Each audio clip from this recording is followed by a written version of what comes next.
मैं मुबिन अंसारी अंसारी क्लासेस से आज 12th क्लास के लिए पॉलिटिकल साइंस जो कि हमारा चल रहा था दो ध्रुवीयता का अंत उसमें मैं अरब स्प्रिंग पढ़ा चुका था, उसमें कारण परिणाम हो चुका था।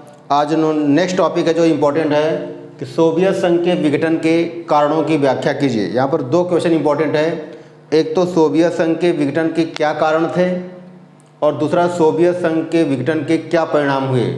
ये दोनों क्वेश्चन कई बार तो दोनों आ जाते हैं 6 नंबर के और कई बार इन दोनों में से एक क्वेश्चन ज़रूर आता है 6 मार्क्स का। तो हमें इसको अच्छे से याद करना है क्योंकि यहाँ से अगर अच्छे से हम पढ़ेंगे तो 6 में 6 मार्क्स 100% मिलेंगे। तो क्वेश्चन क्या है हमारा कि सोवियत संघ के विघटन के क्या कारण थे। तो सबसे पहले हमें ये जानना है कि सोवियत संघ बना कब था। तो जो सोवियत संघ था वो 1917 में 1917 में सोवियत संघ का गठन हुआ था। 1917 में सोवियत संघ का गठन हुआ, वहाँ पे बोल्शेविक क्रांति हुई थी, उसके बाद सोवियत संघ का गठन हुआ। तो कभी प्रश्न आ जाए कि सोवियत संघ का गठन कब हुआ, कब ये बना था, तो 1917 में रूस की बोल्शेविक क्रांति के बाद सोवियत संघ का गठन हुआ। अब सोवियत संघ का गठन हो गया, लेकिन 25 दिसंबर 1991 में सोवियत संघ का विघटन हो गया।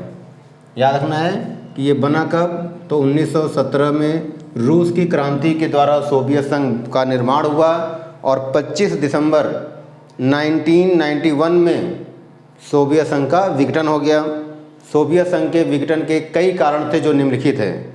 तो हमें शुरू में पहले लिखना है 2 लाइन कि सोवियत संघ का गठन 1917 में रूस की बोल्शेविक क्रांति के द्वारा हुआ और 25 दिसंबर 1991 को सोवियत संघ का विघटन हुआ, जिसके कई कारण हैं जो निम्नलिखित है। और पहली हेडिंग है राजनीतिक लोकतंत्र को नकारना।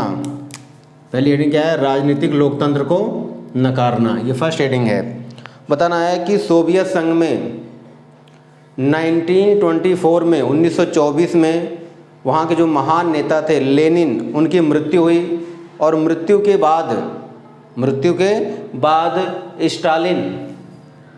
बाद स्टालिन सबसे शक्तिशाली नेता के रूप में उभरा।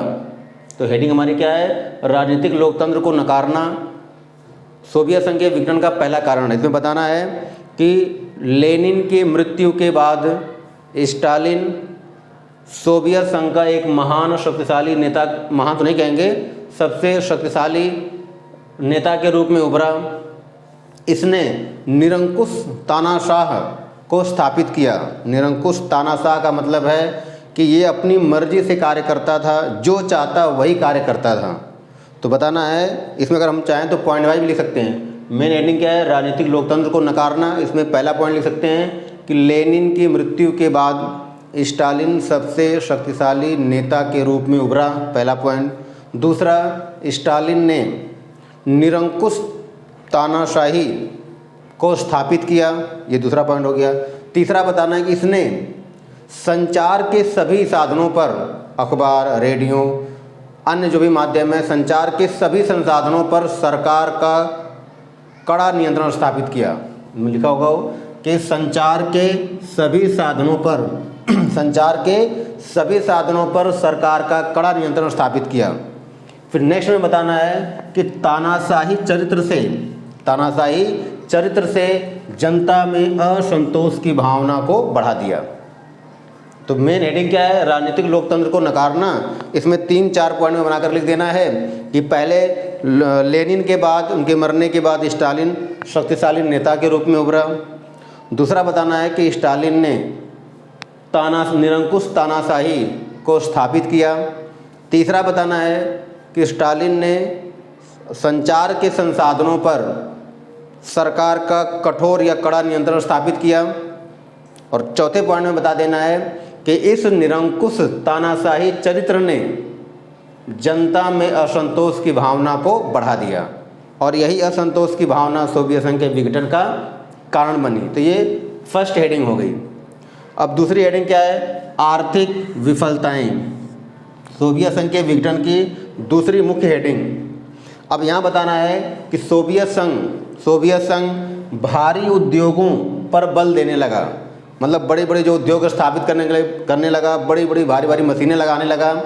तो सोवियत संघ भारी उद्योगों पर बल देने लगा, जिससे जो उपभोक्ता वस्तु थी, उपभोक्ता मतलब डेली जो यूज की चीज़ें थी, उपभोक्ता वस्तुओं के उत्पादन में देश बहुत पीछे रह गया।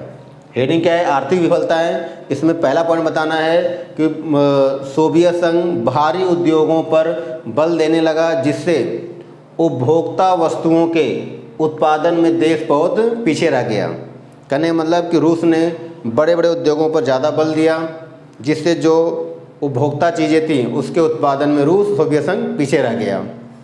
इसका दूसरा पॉइंट बताना है कि सोवियत संघ के लोगों की जीवन स्तर, सोवियत संघ के लोगों की जो जीवन स्तर था, रहन सहन का स्तर या स्टैंडर्ड, तो सोवियत संघ के लोगों के जीवन स्तर पश्चिम के उन्नत राष्ट्रों के मुकाबले बहुत नीचा था।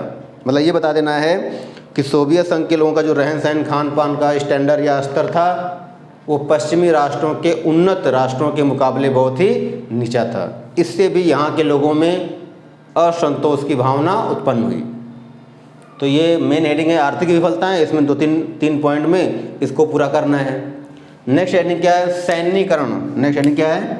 सैन्यीकरण। अब बताना है, इसका पहला पॉइंट बताना है कि सोवियत संघ अपने आप को सैनिक दृष्टि से शक्तिशाली बनाने के लिए अपने संसाधनों का एक बड़ा हिस्सा शस्त्रों के निर्माण पर लगा दिया। दोबारा सुनना है, पहला पॉइंट इसमें कि सोवियत संघ अपने आप को सैनिक दृष्टि से शक्तिशाली बनाने के लिए अपने संसाधनों का एक बड़ा हिस्सा क्या किया? शस्त्रों के निर्माण पर खर्च कर दिया, जबकि वो ये भूल गया कि उसके पास अमेरिका जितना संसाधन नहीं है। यहाँ पर लिखना है कि सोवियत संघ अपने आप को सैनिक दृष्टि से शक्तिशाली बनाने के लिए अपने संसाधनों का एक बड़ा हिस्सा शस्त्रों के निर्माण में खर्च कर दिया, जबकि वो ये भूल गया कि उसके पास अमेरिका जितना संसाधन नहीं है। इससे दूसरा पॉइंट बताना है कि जब उसने अपना ज़्यादा हिस्सा कहाँ खर्च कर दिया? शस्त्रों के निर्माण पर। तो जो सोवियत संघ के लोगों की जो बुनियादी ज़रूरत की चीज़ें थीं, सोवियत संघ के लोगों की बुनियादी ज़रूरत चीज़ें जो डेली यूज की चीज़ें हैं, उस मामले में भारी कमी हो गई। कि जब सोवियत संघ ने अपना ज़्यादातर खर्च कहाँ कर दिया? शस्त्रों के निर्माण पे कर दिया। तो सोवियत संघ में जो बुनियादी ज़रूरत की चीज़ें थी, खाने पीने की चीज़ें थीं, उसके उत्पादन में भारी कमी हुई, और कमी होने से जनता में आक्रोश हुआ, और जनता को लगा कि अब इससे अलग होने में ही फ़ायदा है। तो सोवियत संघ के 3 प्रमुख कारण हो गए। अब नेक्स्ट पॉइंट है, सोवियत संघ के विघटन के कारणों में 3 पॉइंट बता दिया। चौथी हेडिंग है गोरबाचेव की नीतियाँ।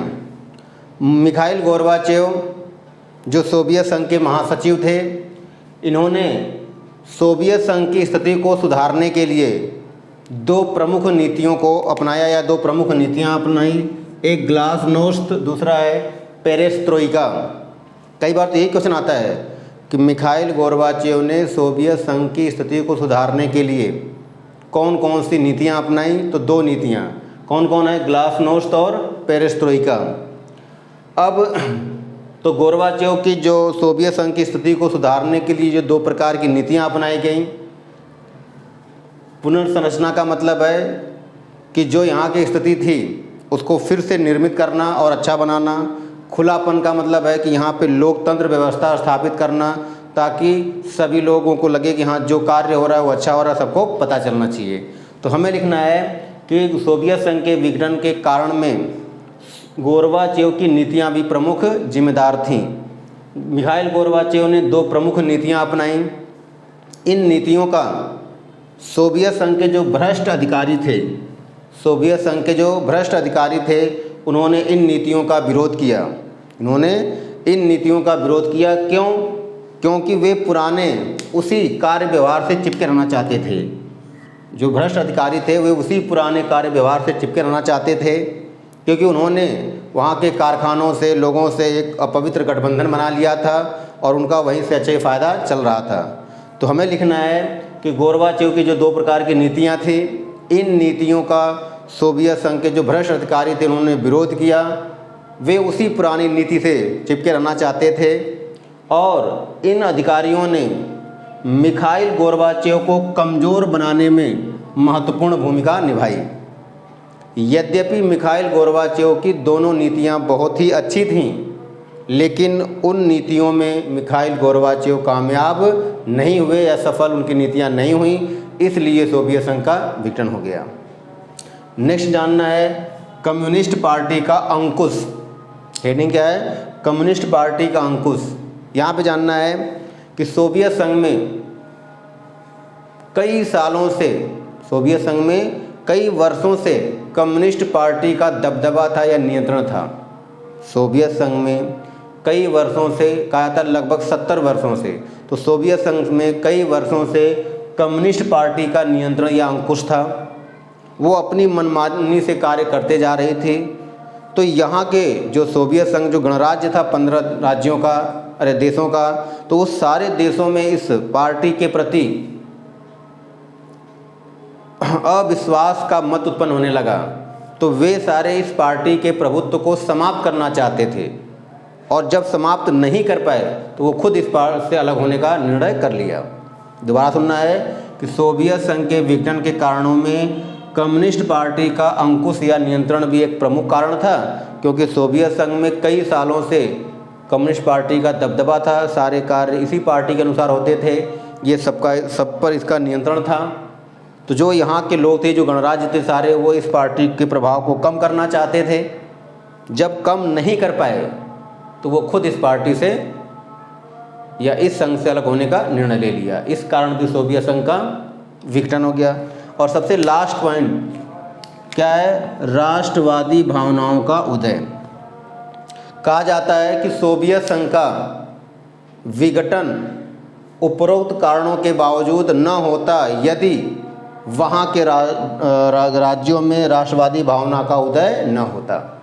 तो बताना है कि सोवियत संघ के विघटन का सबसे प्रमुख कारण, सोवियत संघ के विघटन का सबसे प्रमुख कारण यहाँ के गणराज्यों में राष्ट्रवादी भावनाओं का उदय होना था। सबसे पहले लिथुआनिया, जो बाल्टिक प्रदेश थे, लिथुआनिया, एस्टोनिया और लाटविया, तो सबसे पहले बाल्टिक प्रदेशों ने राष्ट्रवाद को बढ़ावा दिया और सबसे पहले 1990 में लिथुआनिया ने सोवियत संघ से अपने आप को स्वतंत्र की घोषणा कर दी कि अर्थात मैं इस संघ में नहीं रहूँगा। जैसे 1990 में लिथुआनिया ने घोषणा की, उसी के अगले वर्ष 1991 में जॉर्जिया ने भी अपने आप को स्वतंत्र घोषित कर दिया। इस तरह से जितने भी इसके गणराज्य थे, सभी गणराज्यों में राष्ट्रवादी भावनाएं उत्पन्न हुई और सब ने अपने आप को स्वतंत्र करने की घोषणा कर दी। इस तरह से 25 दिसंबर 1991 में सोवियत संघ का विघटन हो गया। तो ये क्वेश्चन था सोवियत संघ के विघटन का कारण। अब जो नेक्स्ट क्वेश्चन आएगा वो सोवियत संघ के परिणाम आएंगे, वो नेक्स्ट पार्ट में बनाएंगे। ठीक है, वीडियो ताकि छोटी हो, लोगों को पढ़ने में आसानी हो, समझ सके, और इनको लिखना है और ये क्वेश्चन आएगा ही आएगा। यदि वीडियो आपको पसंद हो तो लाइक करें, शेयर करें, सब्सक्राइब करें, ज़्यादा से ज़्यादा दोस्तों में बांटें ताकि मेरा भी मनोबल बढ़े, मैं मेहनत करके और वीडियो बना सकूं और सब्जेक्टों की बना सकूं। Thank you.